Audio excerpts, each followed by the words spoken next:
we're here for what, about a week or so. You guys get to unpack, they get to go to team dinners, things like that.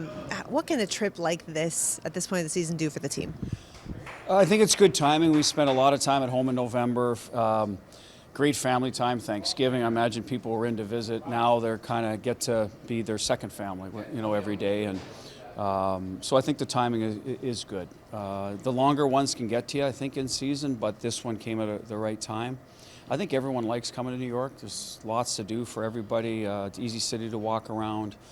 As I say, if you're into shows, whatever, there's no shortage of restaurants, and so it's a good stop. And as you said, we stay in one spot. You're 5 different cities and whatever, 8 night pack and unpack, and I know that I'm sounding a little bit, I don't know what, but it's kind of nice to be able to travel and hang up your clothes and not just sort of pack before you leave. But okay, what's the last outfit I'm going to wear goes in the bottom and work your way up. So that's a nice perk too. What are some of your favorite things to do at Christmas time in New York City? Well, I used to do the skating rink outside of, is it Rockefeller by the NBC building, right? Or whatever, yep, right there, the big tree. When I would visit Julie's family, did that a lot, especially when our kids were younger.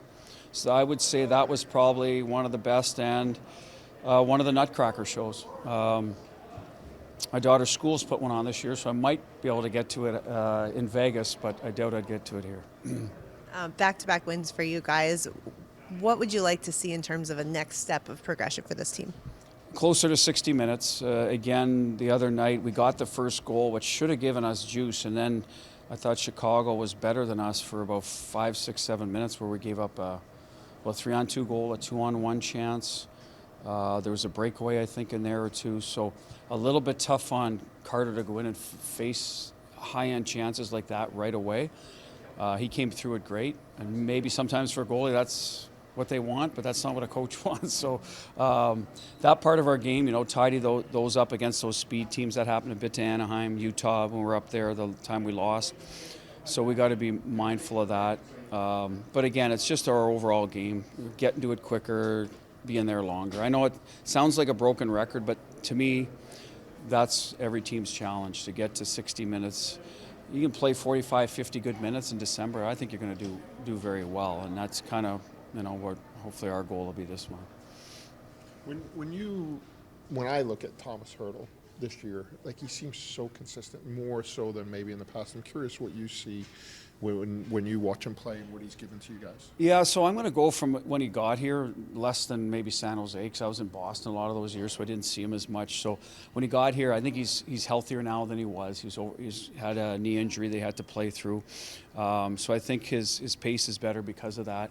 I think he's just more comfortable in his skin with the team, how we play, how we, what we demand of our centers. So he's become a better 200-foot player.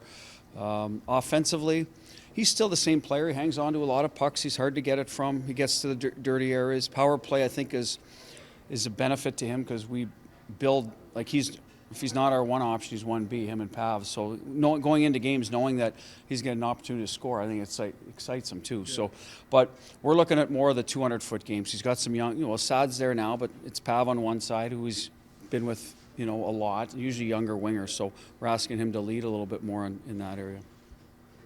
I love a question for you. I know you're an assistant on the staff, but what is this like, sort of the end of this process of figuring out a roster and an extra month compared to last year with the Four Nations? What is this like, sort of your role with John and for Doug? me, that those are the GM's decision. Sure. They make the roster decisions, obviously, but I guess to answer your question, there's a little bit of input from us on players that we see a lot. Obviously, the Vegas guys, but after that, it's. We don't have a lot to say. Our coaches is more areas. What are we doing in our areas? Let's have all those buttoned up, so what we'll end up doing, I'm not trying to give anything away here, is we'll blast out the videos to the guys once the team's picked, on our areas of the, breakouts, D-zone, whatever, to give them a little head start, whether they want to look at it now on the way playing, on the plane on the way over, so they have a little head start.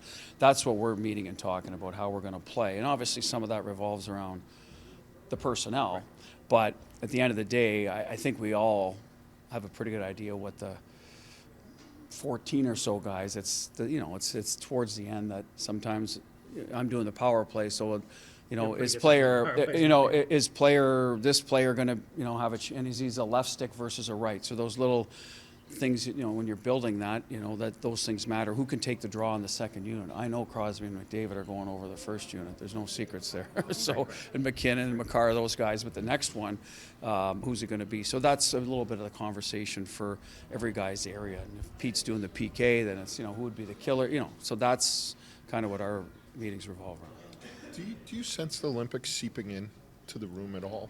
No, Like, I as don't we get actually. closer? I don't. I talk to the guys, that a couple of them, because we have some guys that, you know, that haven't been. Jack's been named, and I'm sure Marner will be. You know, I don't want to speak out of turn, but Yeah. but you know, the guys that may be on the bubble. Theo got hurt, so he's probably at the start of the year. He's probably wondering, well, I got to play great to, you know. It's not just be yourself, you know. And Hanny's in that mix, and so there's different guys. So we'll talk. I'll talk to them more individually a bit about it, but. No, I don't. I don't. The guys aren't talking about, you know, travel logistics. I read an article about the rink the other day. Like, we're aware that they're behind schedule a little bit, but we're all assuming that that'll all be taken care of. I don't think the players worry too much about that. Yeah, no, I'm sorry. I was more curious when a guy does hit a skid. Like, you just talked about injuries, you know, about Theo being injured and stuff like that. There's such a short runway where it impacts their game. Like, they try and play outside of themselves. Yeah. No. I don't disagree. I bet there's a. I would say, you know, there's a lot of, you know. So I don't know but say Canada and U.S. for example. There's probably 10, 12 guys in the bubble that it's going through their head every night. Oh, I wonder who's here tonight. Is that, you know, we're playing.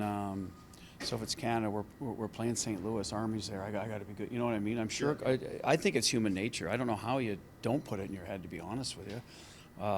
Even the guys that might be on it might want to play well to say, hey, I deserve to be picked. So I think that's perfectly normal and just part of the process for every country that's got guys that feel like they've got their chance. So, yeah, like I said, I don't know what you do about that other than just try to play, but that's a tough one.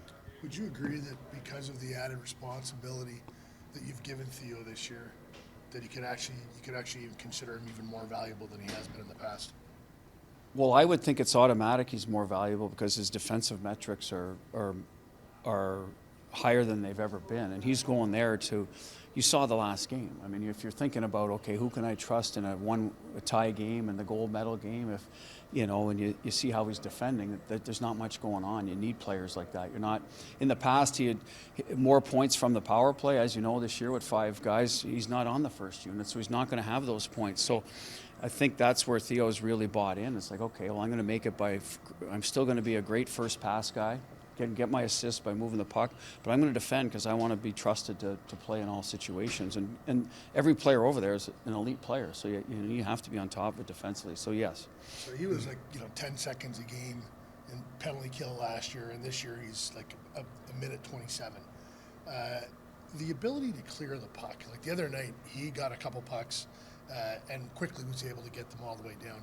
It's something that you just kind of assume when you get the puck you can clear it, but it's not that easy, is it? No, and Petro was really good at it. That is the Petro. Once you got a stick on, it was usually getting down. But that is the argument about. Some people say, okay, when they assume a player is a defensive guy and hard, that he's going to be a great penalty killer. Well, yeah, he can block shots, and yeah, he's willing to get under sticks, but can he get to a loose puck and clear it?